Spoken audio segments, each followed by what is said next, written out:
Am I recording when the red light is on, Brock, or when it's off? I think it's when it's on. Yeah, I think we're working now. All right. So thank you for using your name tags. I appreciate that. If you can't find one, you need another card, ask me, because that would be great. Did everybody have a good spring break? Yeah? Did you have too much of a spring break? Not enough. Not enough?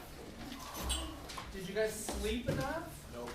I did. Who needs a card? Yeah? Okay. You have to draw pretty for me. Okay. Anybody else? Oh, yeah, one. That works, Derek.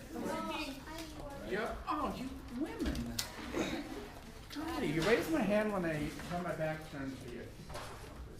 And here is a marker. All right. So I'm glad you had a good spring break. Did anybody do anything like exciting, fun? Like climb Mount Whitney or Everest or swim the seas? What? You went to Chicago, the Windy City, huh? Good deal. Does everybody know where Chicago is on the map? Here in Alaska. It's where the Iditarod was. How many of you guys went on that Iditarod trip? None of you guys went on the Iditarod trip? It was amazing, from what they tell me. Oh. Yeah, I go no. Farthest I got was the couch in the living room. I think so. No, what did I do? I didn't even go to Rapid. No, I was here all week. Yeah, kind of hung out, did some work. So.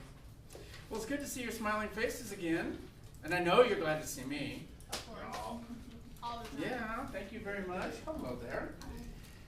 Today we are going to review, because it has been 2 weeks since we have talked about anything in the way of special education, so it's important for us to review.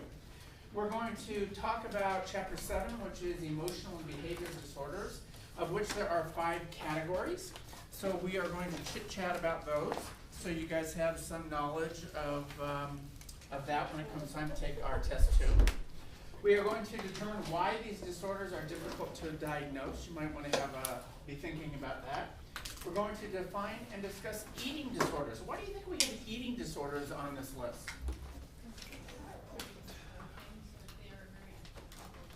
Rachel says perhaps because they're internalizing things, that this is a way to control some aspect of their life, and that does affect their emotional behavior disposition. In fact, it is an emotional disposition.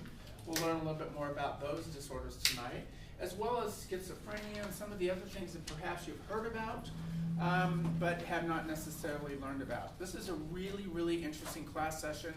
Hopefully you'll find it as interesting as I do teaching it.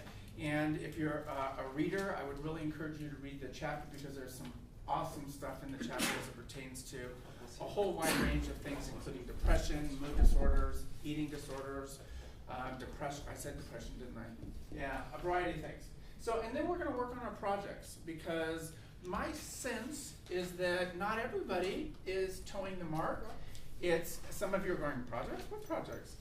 We have a project in here. Remember, I partnered you with somebody, and as a result, you need to start making progress. You need to kind of come see me, so I have a better idea of what it is you're doing and how I might better be able to help you with your projects. All right? So tonight, by the end of tonight, hopefully you'll have a plan in place that you can run by me while I'm here, and we can talk about it and move forward and give you the go, the green light. All right? Any questions? No? All right. What do we, actually, who needs I have 10 of these. How many of you need a Chapter 7? Do you guys not know where the printers are in the labs? I'm going to give points to people who do remember.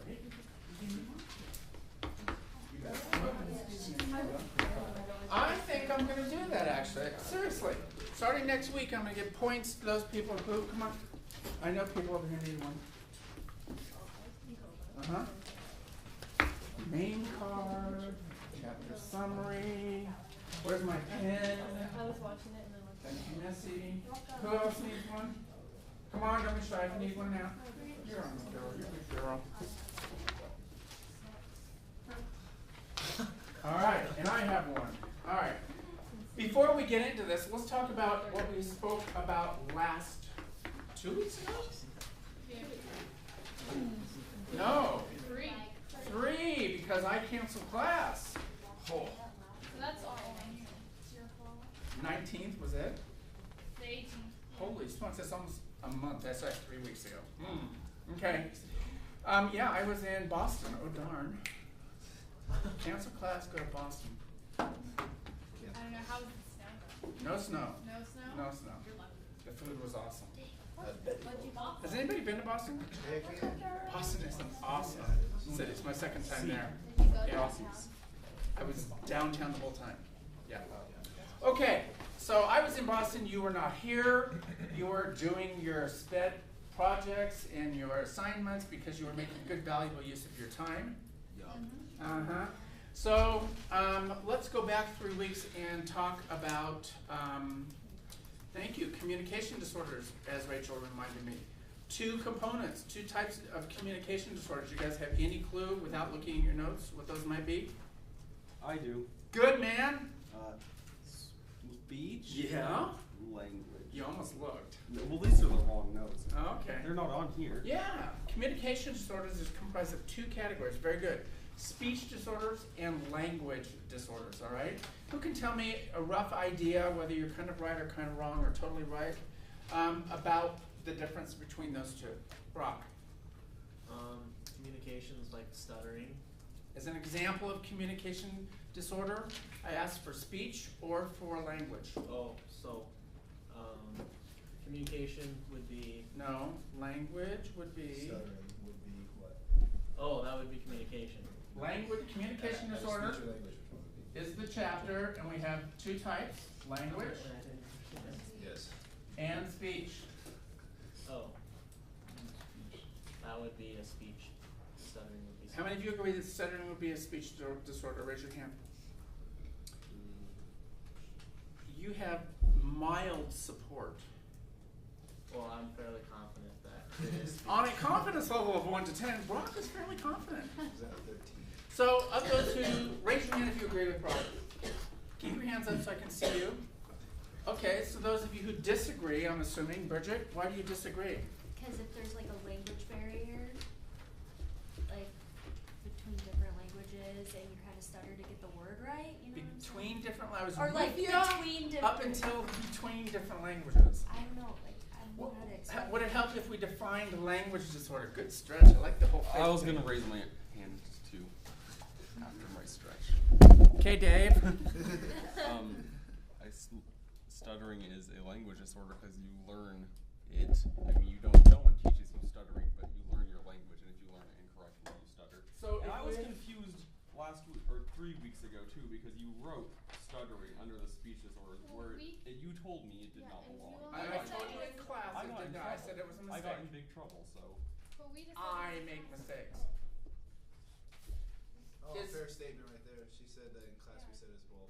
Yeah. I feel like I clarified what I did. Because like with speech, it can also deal with like anxiety and like being nervous. It can, but let's take one of these at a time though, because clearly this is some information that you all need to have clarity on, as do I.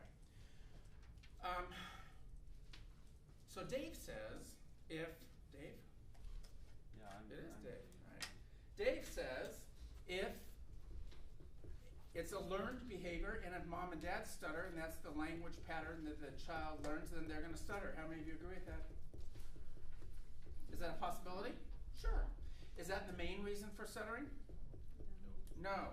Bridget says that it is a language disorder, not a speech disorder. It's a language disorder because why? What is a language disorder? It's a miscommunication between where and where? Your brain and your tongue. And your ability to make sounds, right? So it's a disconnect or an error in the system or a glitch in the system, okay? And oftentimes the person who stutters, and maybe there's some of you here who at one point in time stuttered, or perhaps still do, it is the words are, and what you want to say is all right there in your head. You're thinking it, you're not thinking it in a stuttering fashion, are you? Your brain's not going, are you? It's all there, it's just getting the word out in a correct manner, okay? So is it a speech disorder, or is it a language disorder? Well, I think it tends more to speech because there's many different ways you can communicate. Speech is one verbal way. Language comprehend the information toward you or toward another individual. Language, you're right on speech disorder, you're right. Language disorder, Because you can write down, you can communicate by writing, okay. or you can maybe by sign.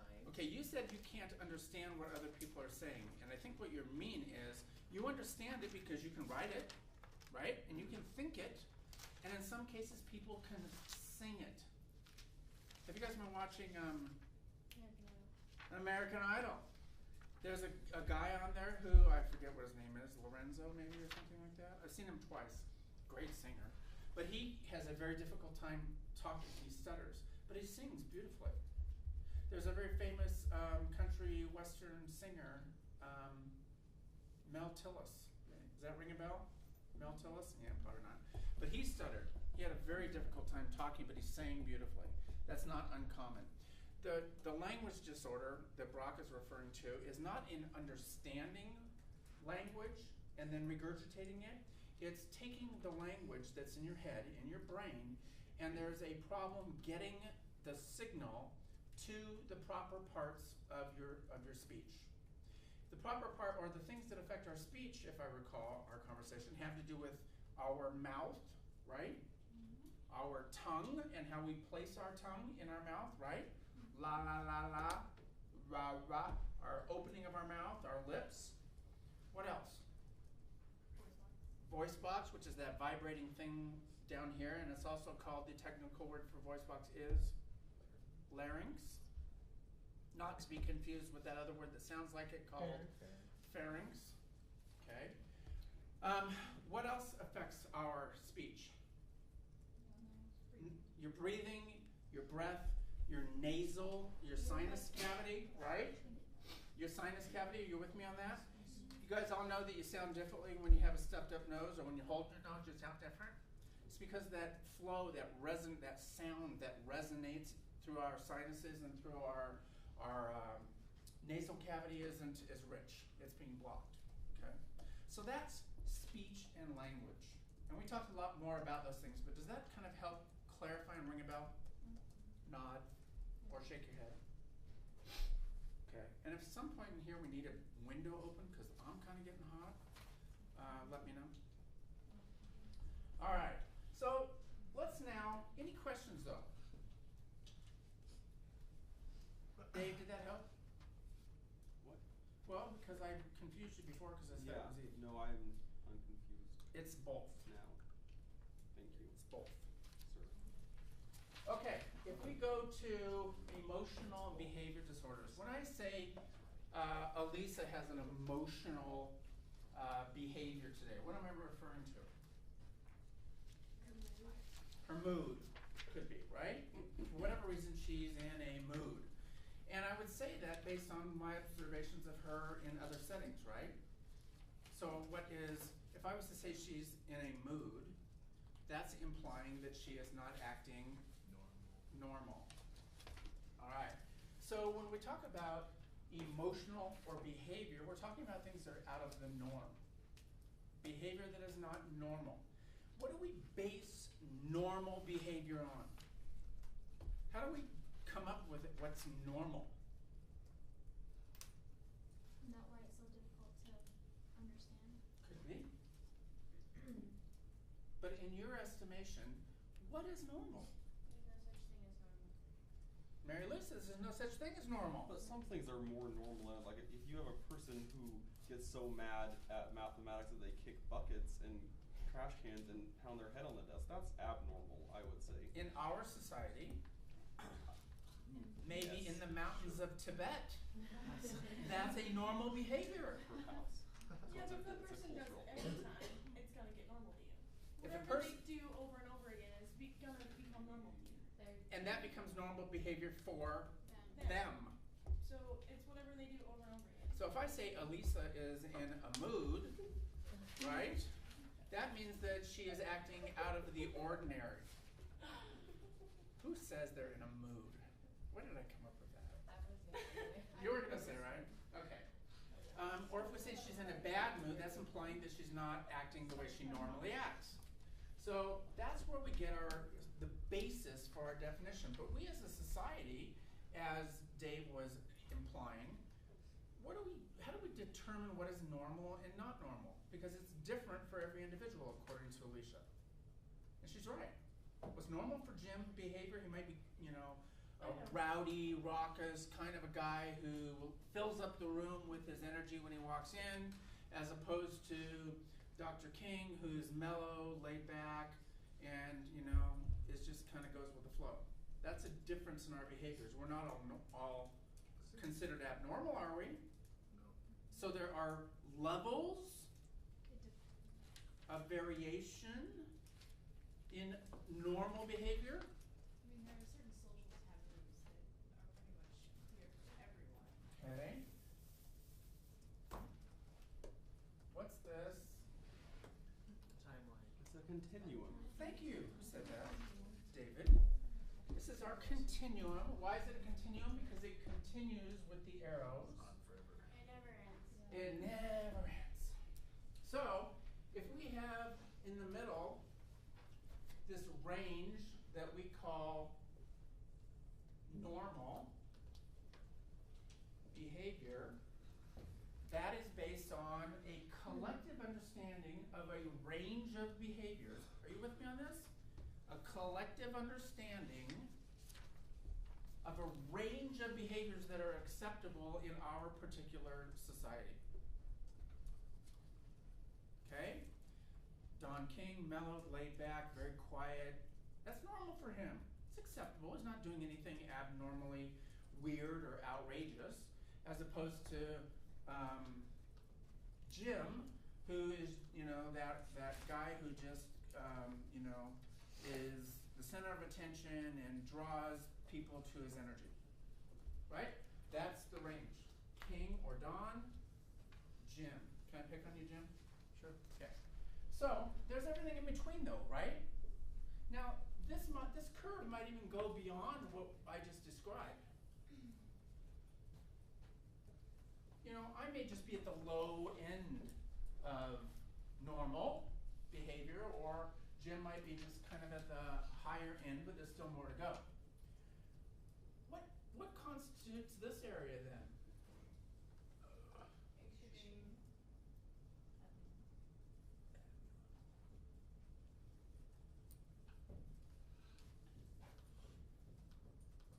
Abnormal extremes on both ends, right? Because we didn't say that this was good or bad, or this was good or bad, did we? We just said it is. It is what it is, all right? So how do we determine in our society, and this is where you come in, somebody up here who talked about what society deems as normal. We have rules that govern our social behavior. Would you agree with that? Yeah. Okay. Give me an example of a rule that governs our social behavior in our society here in the United States. Yep, Mary Lou. Cowgirls don't cry. Cowgirls don't cry. Okay? That might be a norm. That's kind of maybe a subculture within our larger culture, because not everybody's a cowgirl, and there probably are cowgirls who cry. But by and large, according to the song, cowgirls don't cry. Okay, give me another example. We're not very loud culture. By and large, as a society, we're not a very loud culture. We're more individualistic compared to our population is more. So we are more individual-based versus group or societal. I don't know how to spell. Even our political system. Our political system is democratic versus other. That's kind of a sign of our society. A characteristic is the word I was looking for. What about little kids? They're at home, they're till they're 4 years old, they go to school, and they go to kindergarten. And what's kindergarten all about? Fun and playing games. Fun and playing games and exploring, right? Thank you. But what do we learn in kindergarten in order to go successfully into 1st and 2nd and 3rd grade? Jamie, Like your ABCs and your ABCs. Manners. Think of behaviors. Thank you, Derek. I'm thinking of behaviors like manners. Give me an example of a manner. Learning not to bully. Not to bully, to share, right? To when you want to talk, right? It's like, to this day, we use that in meetings all across, adults everywhere. You're in a meeting, you have something to say, raise your hand. Where did you learn that? Kindergarten. Yeah. You go to the bank, you're waiting in line to go get your money at the teller. Do you just barge right up in front? No, you wait in line politely. Where did you learn that? Kindergarten. Yeah. We learn these behaviors because they are enforced by our society, and that's what public school does. We talked about that before, right? It reinforces our societal behaviors, what's acceptable and what is not. Now, of course, that grows as we grow and mature. We learn that there's a range of acceptable behaviors that we as individuals, there's a range of acceptable behaviors that we as individuals understand and operate within that range, right? Okay, that's how we get normal, whether you like it or not, okay? Some people are way out on the edge of normal, either one way or the other, okay? But that's okay, because that's what makes our society go around. Awesome. All right, so tell me now some examples of what might be an emotional or a behavior disorder based on normalcy. Extremely shy. Extremely shy and introverted, Extremely worrisome. or you're so worried you're paranoid. Paranoia, schizophrenia. Okay. Is a normal behavior to eat your meal and then go purge or throw it up? No, it's not. Is it a normal behavior to starve yourself? No. Is it a normal behavior, on the other hand, to overeat and constantly indulge yourself? It's becoming one. Have you guys ever watched Forks Over Knives? Ooh, crazy video. Okay, so that is the basis of our discussion tonight. Hi, how are you? Good. There are 5 categories of emotional behavior disorder if you look at your summary sheet. The first one, they start at the bottom of the page. The first one is anxiety disorder. If you turn the page, number 2 is mood disorder, which would of course include like depression. Third is oppositional defiant disorder. 4 is conduct disorder. And 5 is schizophrenia. We're going to talk about each one of these tonight in fairly good detail so that you leave the room here tonight with a better understanding of what these things are and the types of students that might be in your classroom who would suffer from these conditions, okay? Now that we've identified the 5 categories, let's move on to the number 3 activity here. Who can tell me why you think these emotional behavior disorders are so difficult to identify with children in our classrooms so that we can get them help from special ed services? Aaron? Well, if it's like a behavioral disorder, you won't know with the child because he could just be acting out. Depending on the age of the child, it's difficult to tell, right? Because kids are free spirits, right? Those little kids coming into kindergarten, they're all goofy and acting as they want, and they're just kind of flighty. I mean, they're doing what their body's telling them to do, right? They don't know the rules yet. They haven't learned them.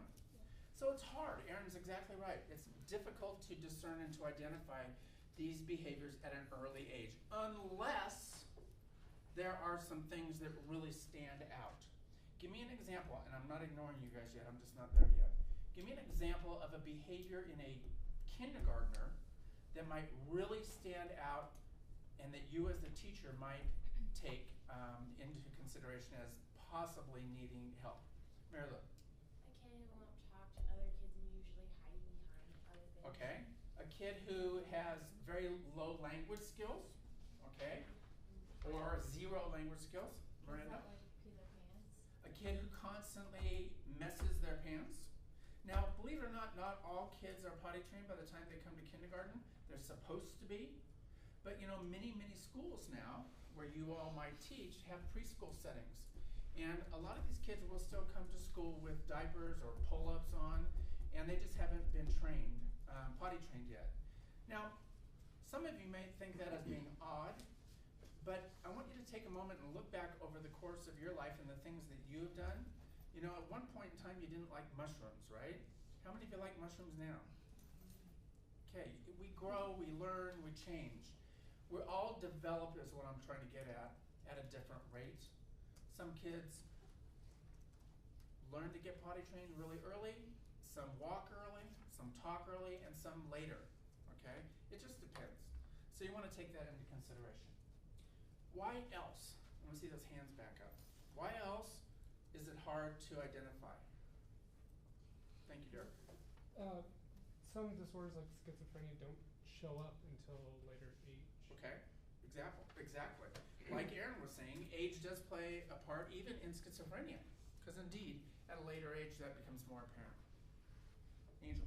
Well, for emotional ones, you have to sort of keep tabs with them on how they are, and you have like 30 kids in a classroom. It's a little harder to It is. pay attention to each student's behavior. If, in fact, you have a large number of kids in your classroom, and my average class size when I was going through school was 35, that's huge. Of course, I was a baby boomer. There weren't enough schools to, you know, house all the kids, so it was one of those eras. But that was just not unusual in Los Angeles, where I went to school. You know, in different communities in our region, you may have large classes up to 30. You may have some as small as 2 or 3. In Sioux County, Harrison, for example. All right, very small class sizes. It just depends. But if you have a larger class size, it's going to be really difficult for you to get to know each and every student on an individual basis, right? So it's going to be difficult for you to learn what's normal and abnormal behavior for them. So again, difficult to discern and diagnose. What else? Why else is it hard? The number one reason here, I'm trying to filter out of you. Yep, Jim. Is it because, I mean, like, maybe with some little bit older kids, like, you can hide it if you really wanted to. Yes. They can put up a face screen. or a mask, yeah. Yeah, good point. I hadn't thought about that one actually. But yeah, I think you're absolutely correct. We, as we grow and mature, we learn what is acceptable and unacceptable, but we learn to hide those imperfections in our disposition, in our behavior from society. We do them perhaps behind the scenes in some way, shape, or form. You know, like picking your nose in church or something like that. Okay? Why else is it difficult to identify these students, to identify them with a disability? Hi. Yeah. I don't know, when you're older, you have more control over your emotions and your actions and everything. And when you're younger than that, you don't really have as much control over what you do and say. True. That's true. Rachel? You might have these things in context, like they might not express it all at once. Oh, it might be contextual. Excellent answer. Certain situations might bring on the abnormal behavior, right? For example, we're talking about wetting your pants. Some kids in 2nd or 3rd grade have a lot of anxiety over being called upon to read out loud, and that might react to them in a way where they lose control over their bladder and they get nervous and they pee their pants, as an example, right? Okay, do you have Angel one? Their parents sometimes refuse to think that their children have emotional behavior. Say that one more time, very loud and very clear so everyone can hear it. Their parents, they think that a child is reflected of them, and so if they have emotional or behavior disorder, it's a reflection on their parenting. Did you guys catch that? That's right.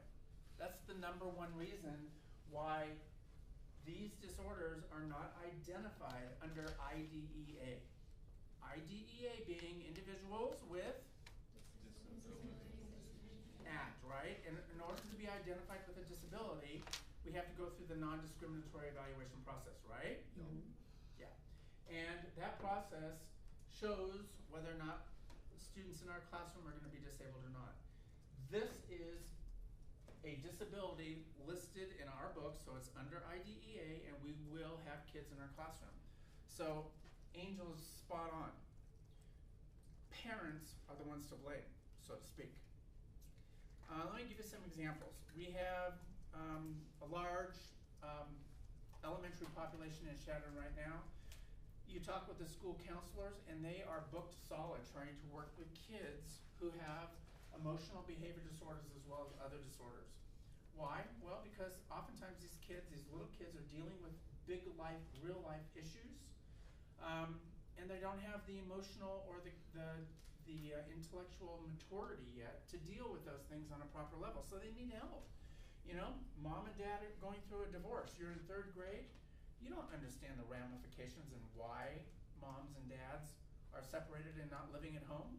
All you know is that your mommy and daddy aren't there and they're fighting. And in some cases, you might even blame yourself. Do you understand where I'm coming from? They don't have the intellectual maturity to understand and make connections about that. It's not about them. It's just a situational thing. It's unfortunate. So they go through, they exhibit a lot of external behaviors or internalized behaviors that fall into that abnormal category. Okay? For example, acting out, biting little kids, fighting, stealing. Stealing things is a real issue with young kids because that's something they can do within the realm of their little environment. Hitting other kids, being mean, being manipulative, those types of things unfortunately happen. All right? Moms and dads are kind of the blame in a roundabout way. If I was to call you on the phone 10 years from now and say your precious little child, the darling of your heart, right, the apple of your eye, that we at school think that maybe little Johnny has an emotional disability. And you're like, what? An emotional disability? What do you mean? He doesn't behave right? Well, it exhibits itself in behavior, Mr. King, but you know, he's doing some odd things that we think would be best off if he was tested. Are you trying to tell me my son's crazy? No, crazy is not the right word, Mr. King. Hell no, you're not going to test my kid. He's not crazy. You send him on home. I'll straighten him out for you. He won't act weird in your classroom anymore. Happens. Why did Mr. King have that type of a response? Because why? It perhaps in his mind is a reflection of him and his parenting and his genetic prodigy, and everybody wants their kids to be awesome, right? And when you hear things like your kid isn't normal, that's like taking a dagger to the heart for some parents, and they deny that. Do you see where I'm coming from? So when we say, well, regardless, Mr. King, we would like to test Johnny for an emotional behavior disorder, Mr. and Mrs. King say, no way. They don't give the okay to move through the non-discriminatory evaluation process resulting in testing. Remember we said referral step, submit the form and do what? You get parents' consent. That is why this is the hardest disability to diagnose, because parents will not give their consent for it to happen. They can't separate themselves emotionally from their identity as a parent. Now there's also another twist to this. If in fact mom and dad are a little off, is that going to seem like a reflection on them and their behavior? Perhaps. And we all know people who kind of are on the edge of normality within our communities, right? We're just a little different in one way or another. And that's where that comes into play as well. Yeah? Okay. This young lady is in our room taking pictures. Everybody say hi. Hi. And hi, I forgot your name. My name is Tiffany. I go to school here. I'm actually a comm major, but I'm also a marketing liaison for the college relations department. photos. So, you know, the little pamphlets and postcards and stuff like that that go out to prospective students. Well, a lot of the photos that we're using are probably like 4 to 5 years old, so we're looking at updating our photography collection, and so we're kind of going around to different classrooms in different departments and snapping pictures so that we can update those and get those sent out to new prospective students. So I need a little more makeup and You know, maybe fluff the hair. fluff the hair up a little just back a little just bit, a little okay? bit, and I think it'll be alright. kind of brawn up. I did that good, don't I, strut? So shall I continue then? Go All right, ahead. very good. Just completely, at least try to. I know it's hard when you hear a camera going, but pretend I'm not here. Yeah. All right. So let's move down and talk about number 4. Let's define some of these characteristics. Let's start with anxiety disorders, all right? Anxiety disorders are defined as excessive fears, worrying, anxiety, or uneasiness. These disorders include phobias, generalized anxiety disorder, panic disorders, obsessive compulsive disorder, eating disorder, and post-traumatic stress disorder. Some of these might ring a bell in their title. Others might not, but we're going to move through them because these anxiety disorders are very real, and I'm certain that at least one or more has touched your life in one way, shape, or form. Maybe not personally, but maybe through your community or school. So let's talk a little bit about phobias. A phobia is defined as something that's overwhelming, unrealistic fear of an object or a situation. Give me an example of a phobia. Did I misspell something? No. Ticketillomania. Like what? Is ticketillomania considered? No, never mind. That would. No, that was funny. What's ticketillomania? Where they pull up their hairs. Oh, seriously? I didn't know that. Like all their hairs, like their eyebrows. Is that like tactile? I had a girl in my class. And Oh, sometimes. or yeah, they I just, was gonna just talk sit, about pull the that. hair out. Well, like they'll pull their Even eyelashes out, and sometimes they'll actually Yeah. eat them, and people have been known to like get like little hair balls in their stomach. Like a cat? No, like in their Ugh. stomach. Did not know that. Now, I didn't know it was called that, but I was gonna talk about, well, there's people who sit and fidget and they will actually pull their hair and get a bald spot. And it happens actually in little kids a lot, okay?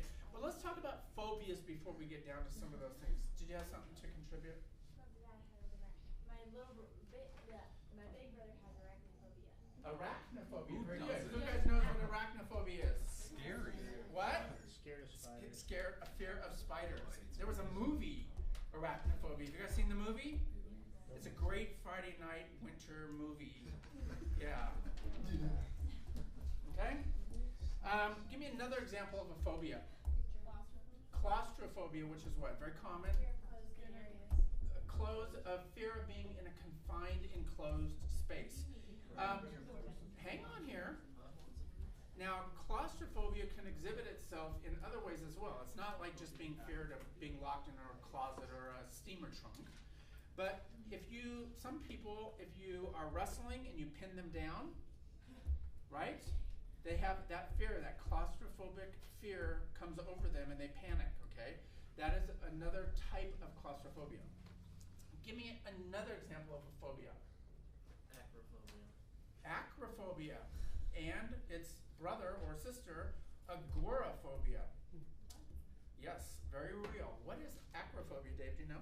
Yeah, it's the fear of heights. No. Like acrobat, isn't it? Nope. What is it? Fear of heights. What is fear of heights called? Altitudinophobia. I actually don't know what a fear of heights is, but it's not acrophobia. But I do want to talk about What it. is acrophobia? I'm going to tell you in just a minute. Please do. Yes. Isn't acrophobia where you're afraid to like leave your house or something? It is. That is so real. It is very, very real. Very real and extremely common. What is its counterpart? Agoraphobia. Being afraid of being in open places or a lot of people. Where a lot of people are, exactly. And Yep. then there's clonophobia, which is the fear of clowns.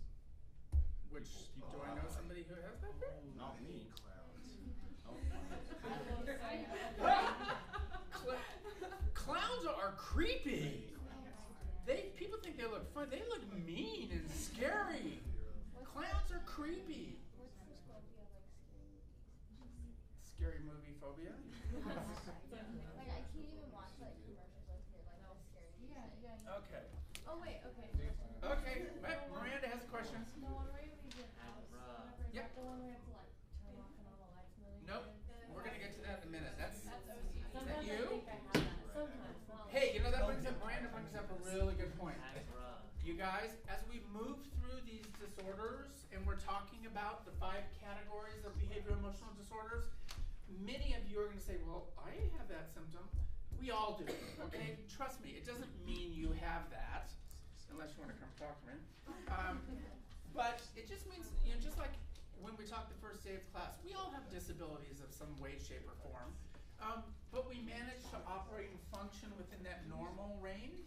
I shouldn't have erased this. So don't think that if you have a characteristic that you are like knee deep in being sent over the cliff and you're going to be strapped in, all right? Getting back to phobias, I want to clarify. We have agoraphobia, which is the fear of leaving the house, okay? We have agoraphobia, which is the fear of crowds and people and being in a congested place. Let me tell you, these things manifest themselves over time. These are not things that people are born with, okay? They just happen.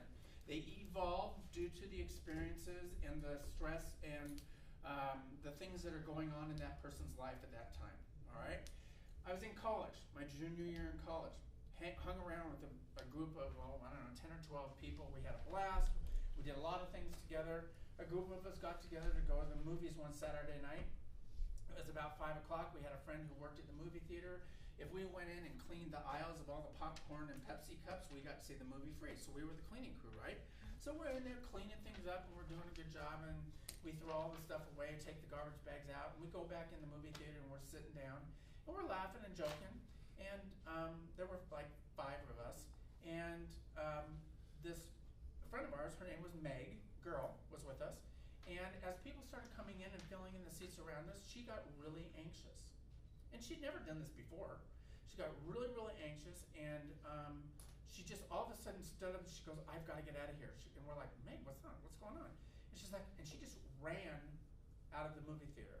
And we're like, okay, that was a little weird.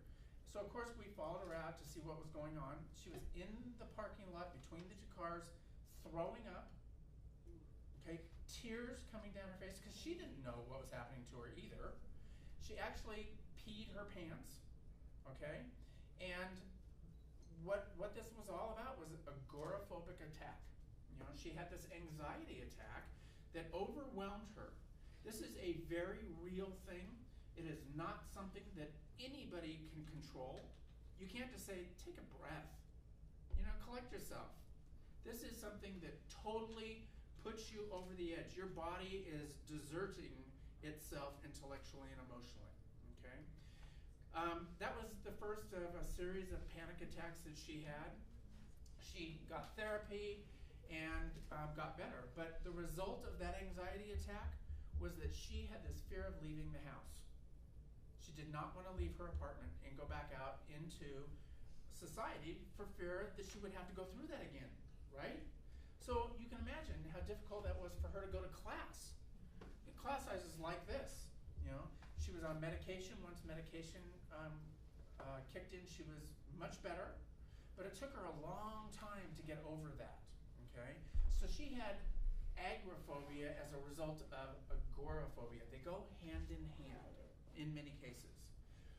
I've heard repeatedly from students over the years, they have parents who, mothers usually, it's women who suffer from this, who won't leave the house.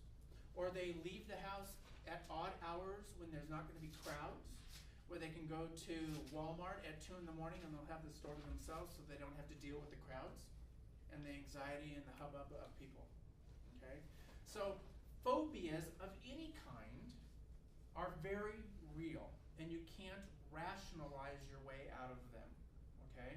So if somebody you know has a phobia, whether it's a fear of spiders, and I got a funny story too about my college. 4 of us guys, we rented this old farmhouse, and there was only 2 bedrooms, so there was 2 of us to a room, and we had, here's a fairly good sized room, but I had my bed here, my buddy had his bed in the corner, and we're sitting there talking one night, laying on the bed, and he's like, he just bolted from his bed, and I'm like, dude, what is up? And he goes, I'm like, what? And he's like, And I'm like, what are you talking about? And he kept pointing up to the corner of the ceiling. Well, there was in the corner of the ceiling, do you remember what old swag lights were? The chains that go from the ceiling to the fixture, and they're hung on a little hook. Well, the little hook was loose and come down. Well, there was a spider that was on top of that little hook above his bed. Freaked him out. And this is, I mean, I'm talking, this is a motocross bike rider, you know, dude. He's not this little